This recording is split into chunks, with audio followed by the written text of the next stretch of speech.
Realmente esta imagen es súper familiar. Llegan las primeras noches de diciembre, ¿sabes? Se siente ese airecito más frío. Y de pronto a lo lejos se escuchan villancicos y ves esas luces que parpadean. Sí, los tráilers gigantes rojos. Exacto, adornados hasta el último rincón y el Santa Claus saludando desde arriba. Es la caravana Coca-Cola. Es que es casi un ritual, ¿no? Para muchísimas familias en México es como el banderazo de salida de la Navidad. Totalmente. La ves pasar y dices, ¿listo? Ahora sí, ya empezó. Hay una carga emocional muy fuerte ahí.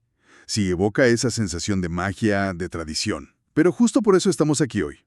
Queremos analizar a fondo este fenómeno. Porque detrás de las luces, pues hay una discusión bastante seria. Así es. Nuestra fuente principal es una columna muy directa de Gabriel Sosa Plata en la revista Zócalo. El título lo dice todo. Caravanas Coca-Cola violan leyes. Y se basa en un reporte muy exhaustivo del poder del consumidor. Exacto. Y eso nos lleva a la pregunta central de hoy, ¿no? O sea, ¿qué hay realmente detrás de todo este espectáculo?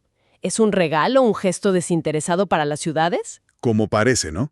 O, como argumentan estas fuentes, es una campaña de publicidad masiva con implicaciones súper profundas para la salud pública y, ojo, para la protección de la infancia. Y ahí es donde la cosa se complica. Ok, pues vamos a desmenuzar esto. Porque el punto de partida del reporte es una idea muy potente. Sostiene que las caravanas no son un regalo bonito. La fuente las define, y esta es la frase clave, como un dispositivo masivo de publicidad encubierta. Esa es la clave de todo, publicidad encubierta. Y la herramienta que usa es algo que se conoce como marketing emocional, que, bueno, no es nada nuevo, pero aquí está aplicada a una escala monumental. ¿Y cómo funciona exactamente en este caso? Porque vaya que es efectivo. Es increíblemente efectivo. Mira, la estrategia es apropiarse de símbolos que ya tienen una carga emocional y cultural enorme. O sea, no inventan nada nuevo. No, para nada. Toman la Navidad, toman a Santa Claus, la idea de la familia unida, la generosidad, todos esos conceptos que ya valoramos y los amarran directamente a su producto. Claro, entonces no es Coca-Cola te trae la Navidad, es más bien Coca-Cola es la Navidad. La asociación se vuelve casi automática. Precisamente. El objetivo, según este análisis, es crear esa conexión positiva, inconsciente, entre esa calidez, esa felicidad familiar y la marca. El espectáculo está diseñado para que el público, como dice el texto, baje la guardia. Estás en otro mood, ¿no? Claro, estás ahí con tu familia, emocionado, viendo las luces. No estás pensando, me están intentando vender algo. La marca se hace casi invisible detrás de la emoción. Y así persuade sin que te des cuenta de que te están persuadiendo. Que, desde el punto de vista del marketing, es una jugada brillante. Pero suena un poco inquietante. Totalmente inquietante, porque el análisis va más allá. No lo llama simple publicidad, lo califica de condicionamiento emocional e inducción afectiva. Eso ya son términos de psicología. Exacto. No te venden el refresco, te venden el sentimiento asociado al refresco. Te venden la nostalgia de tu propia infancia, la alegría de ese momento. Y me imagino que eso es doblemente efectivo cuando el público principal son niñas, niños y adolescentes. Ahí está el mero centro del problema que señala la fuente. Esta técnica está especialmente dirigida a ellos. Son un público mucho más vulnerable a estos mensajes emocionales. A esa edad, la capacidad para diferenciar entre entretenimiento y publicidad es muy limitada. Claro. El reporte argumenta que lo que se busca es fortalecer la fidelización a la marca desde muy temprano, crear un vínculo afectivo que puede durar toda la vida. No es una venta para esta Navidad, es una inversión en el consumidor de mañana. Ok, entonces la estrategia de marketing es clara, pero el artículo afirma que esta práctica, así como está, viola varias leyes mexicanas. Y aquí pasamos de un análisis de mercadotecnia a uno ya legal. ¿Por dónde empezamos? Empecemos por salud. La primera ley que se menciona es la Ley General de Salud, y en específico su reglamento en materia de publicidad. Hay un artículo que es el corazón de todo este argumento, el artículo 23 bis. Suena muy técnico. A ver, ¿qué dice ese artículo que aplicaría aquí? Pues mira, explicado de forma sencilla, es muy directo. Prohíbe usar personajes infantiles o que apelen a los niños, piensa en caricaturas o en este caso Santa Claus, para anunciar productos con sellos de advertencia sanitaria. Claro, los sellos negros. El de exceso de azúcares, exceso de calorías. Los refrescos los tienen. Exactamente. Entonces, el argumento legal es muy simple. Los refrescos llevan sellos. Santa Claus es un personaje que indudablemente le habla a la infancia. Por lo tanto, usar a Santa Claus en un evento masivo donde el patrocinador principal es una marca de refrescos sería, según este análisis, una violación clarísima de ese reglamento. El propio Santa se convierte en la evidencia. Visto así, parece un argumento muy sólido. Pero supongo que no es la única ley que mencionan, ¿o sí? No, para nada. El siguiente punto es igual de fuerte y se mete con la Ley Federal de Protección al Consumidor. Profeco. Exacto. Y aquí el ángulo es otro. El argumento es que, al ocultar su naturaleza comercial detrás de un espectáculo navideño, la caravana podría ser publicidad engañosa y abusiva. Engañosa porque no se presenta como un anuncio, así de simple. Así de simple. Se disfraza de evento cultural, de regalo, cuando su único fin es comercial. Y abusiva porque, de nuevo, se enfoca en un público vulnerable. Niñas y niños. La ley es súper clara en protegerlos porque asume que no tienen la misma capacidad crítica que un adulto para distinguir un festejo de un mensaje publicitario. Ok, ya tenemos ley de salud y la del consumidor. Y el artículo menciona una tercera vía legal, que a menudo se nos olvida. Sí, y esta es fascinante. Es la ley en materia de telecomunicaciones y radiodifusión. Y es clave porque la caravana no solo existe en la calle. Claro. Su verdadero poder está en cómo se magnifica en los medios masivos. ¿Te refieres a cuando los noticieros la cubren como si fuera un evento social, ¿no? ¿O en programas de entretenimiento? Justo ahí. Cuando eso pasa, el evento publicitario se convierte en contenido editorial y ahí se activan otras posibles infracciones. El análisis menciona varias. Primero, se vulnera el derecho de las audiencias a recibir contenidos que sean veraces, no manipulados. Ok. Segundo, se incumple una obligación del artículo 231 de esa ley, distinguir claramente la publicidad de la información. Si un noticiero presenta a la caravana como una nota de color sobre la Navidad, está borrando esa línea y faltando a la ley. Y me imagino que también hay algo específico sobre la infancia en esa ley.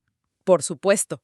Se violarían las normas de protección a la niñez que buscan evitar prácticas comerciales que afecten su salud o exploten su credibilidad.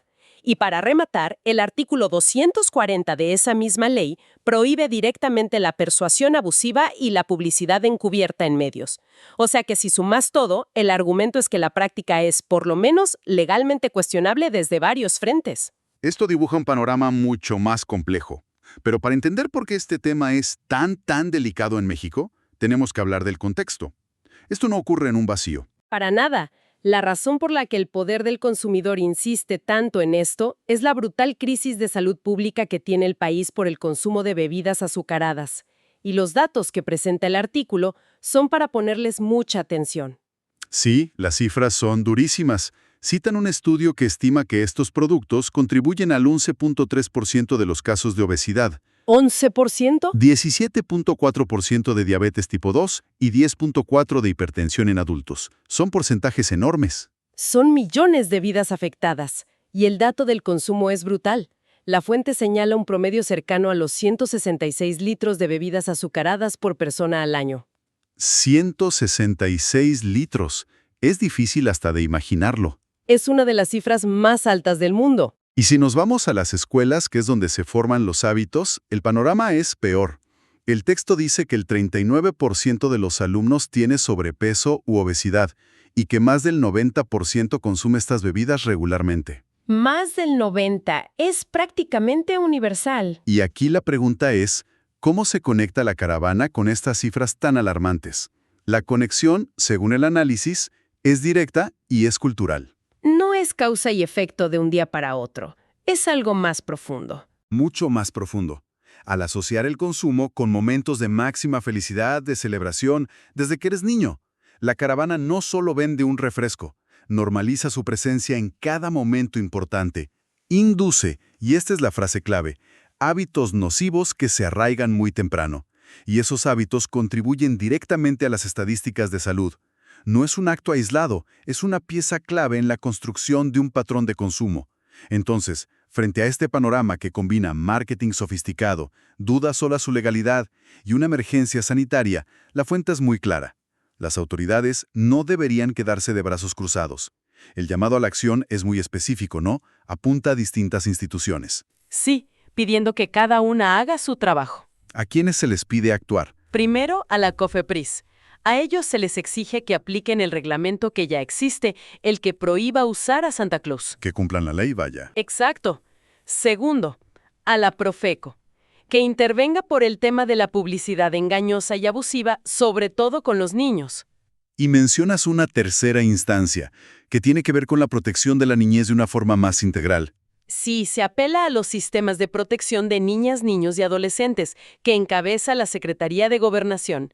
Se les pide que evalúen si esto viola el interés superior de la niñez, que es un principio rector en toda la legislación mexicana. Es un llamado a que cada entidad cumpla su mandato. Pero me parece interesante que el llamado no se queda solo en el gobierno. El artículo amplía la perspectiva hacia nuestro rol. Así es, y esa es quizá la parte más provocadora. Cito textualmente: se hace un llamado a la sociedad para sumarse a la exigencia y no hacerle el caldo gordo a empresas cuyas estrategias comerciales solo afecten la salud pública. Esa frase, no hacerle el caldo gordo, es muy potente y muy de aquí. ¿Qué implica? Implica que hay una dimensión de conciencia y responsabilidad del consumidor. No se trata solo de esperar que el gobierno actúe. Se trata de que la propia sociedad se informe, cuestione estas prácticas y decida, conscientemente, si quiere seguir participando en ellas. Claro. Introduce la idea de que, como consumidores, también tenemos poder. Entonces, para recapitular, partimos de una imagen muy querida, casi mágica, la caravana Coca-Cola. Y a través del análisis de Sosa Plata y el poder del consumidor, la desglosamos para ver los argumentos que la presentan como algo muy distinto. Una sofisticada campaña de marketing encubierto. Con implicaciones legales muy serias y detalladas. Y sobre todo, con un impacto que no se puede ignorar en el contexto de la crisis de salud pública que vive México, especialmente por cómo se dirige a la infancia. Por un lado, una tradición popular que genera alegría. Sí. Por otro, la libertad comercial de una empresa. Y justo en medio está la responsabilidad del Estado y de la sociedad para proteger la salud, sobre todo la de los más jóvenes. El análisis se centra mucho en la empresa y en el gobierno. Pero todo esto deja una pregunta flotando para reflexionar. En un mundo donde la publicidad emocional es cada vez más sutil, más omnipresente, ¿cómo aprendemos a distinguir entre una celebración genuina y una estrategia de mercado perfectamente calculada? Y yo añadiría una capa más a esa pregunta. ¿Qué papel juega nuestra propia nostalgia? Nuestros recuerdos felices de la infancia, de ver pasar esos camiones iluminados. ¿Hasta qué punto esa nostalgia nos hace más receptivos, más dispuestos a aceptar estos mensajes sin cuestionarlos, incluso cuando la evidencia sugiere que deberíamos hacerlo? Esa, creo, es la pregunta más difícil.